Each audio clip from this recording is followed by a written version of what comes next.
ప్రపంచం మారుతోంది, రాజ్యాలు మారుతున్నాయి, కాని వేల ఏళ్లుగా మారకుండా అలాగే ఉన్న నగరం ఏదైనా ఉందంటే అది వారణాసి. దీనిని అవముక్త క్షేత్రమంటారు, అంటే భగవంతుడు ఎప్పుడూ విడిచిపెట్టని ప్రదేశం. మార్క్ ట్వేన్ అనే రచయిత కాశీ గురించి చెబుతూ, కాశీ చరిత్ర కంటే పాతది, సంప్రదాయం కంటే పురాతనమైనది అన్నాడు. కాని ఈ పవిత్ర నగరం వెనుక కేవలం భక్తి మాత్రమే లేదు, ఆధునిక సైన్స్కు అర్థంకాని కొన్ని మిస్టరీసున్నాయి. ఈరోజు మనం వారణాసిలోని ఆ అంతుచిక్కని రహస్యాలను అన్వేషించబోతున్నాం. వారణాసి ప్రాణం గంగానది. అయితే ఈ నది నీటిపై జరిగిన పరిశోధనలు శాస్త్రవేత్తలను ఆశ్చర్యపరిచాయి. సాధారణంగా ఏదైనా నీటిని బాటిల్లో నిల్వ చేస్తే కొన్ని రోజులకు పాడవుతుంది. కాని గంగాజలం సంవత్సరాల తరబడి ఉన్నా పాడవదు, పురుగులు పట్టవు.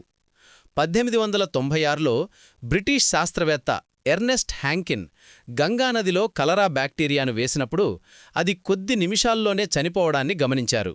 ఇందులో ఉండే బ్యాక్టీరియోఫేజ్ అనే వైరస్లు హానికరమైన బ్యాక్టీరియాను తినేస్తాయని సైన్స్ చెబుతోంది. కాని వారణాసి ఘాట్ల దగ్గర ఈ శక్తి 100 రెట్లు ఎక్కువగా ఉంటుందని భక్తుల నమ్మకం. ఇది ప్రకృతి వింతనా, లేక కాశీక్షేత్ర మహిమా? వారణాసికి వెళ్తే కాళభైరవ ఆలయాన్ని దర్శించుకోకుండా యాత్ర పూర్తికాదు. ఆయన్ని కాశీ కొత్వాల్ అంటారు. ఇక్కడొక వింత సాంప్రదాయముంది. ప్రపంచంలో ఎక్కడా లేని విధంగా ఇక్కడ దేవుడికి నైవేద్యంగా మద్యం, లిక్కర్ సమర్పిస్తారు.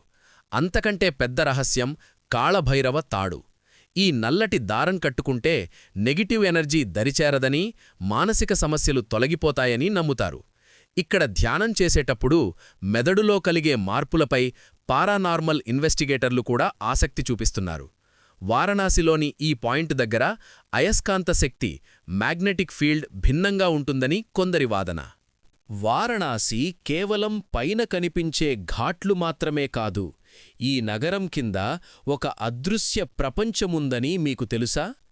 చరిత్రకారుల ప్రకారం పురాతన కాశీలో ఒక భారీ భూగర్భ సొరంగాల నెట్వర్క్, అండర్గ్రౌండ్ టన్నెల్స్ ఉండేది. ఈ సొరంగాలు గంగానది ఘాట్ల నుండి ప్రధాన ఆలయాలకు కలుపబడి ఉన్నాయి. మొఘలుల దండయాత్రల సమయంలో విగ్రహాలను, సంపదను దాచడానికి వీటిని వాడేవారని అంటారు. నేటికి కొన్ని పాత ఇళ్ల కింద ఈ సొరంగాలు ఉన్నాయని, అవి ఎక్కడికి దారితీస్తాయో ఎవరికీ తెలియదని స్థానికులు చెబుతుంటారు. కొందరు యోగులు ఈ రహస్య ప్రదేశాల్లో ఏకాంతంగా తపస్సు చేస్తారనేది ఒక వీడని రహస్యం. వారణాసిలో మరో పెద్ద రహస్యం అఘోరీలు మరియు సిద్ధయోగులు. వారు సాధారణ మనుషులు చేయలేని పనులను ఎలా చేయగలుగుతారు?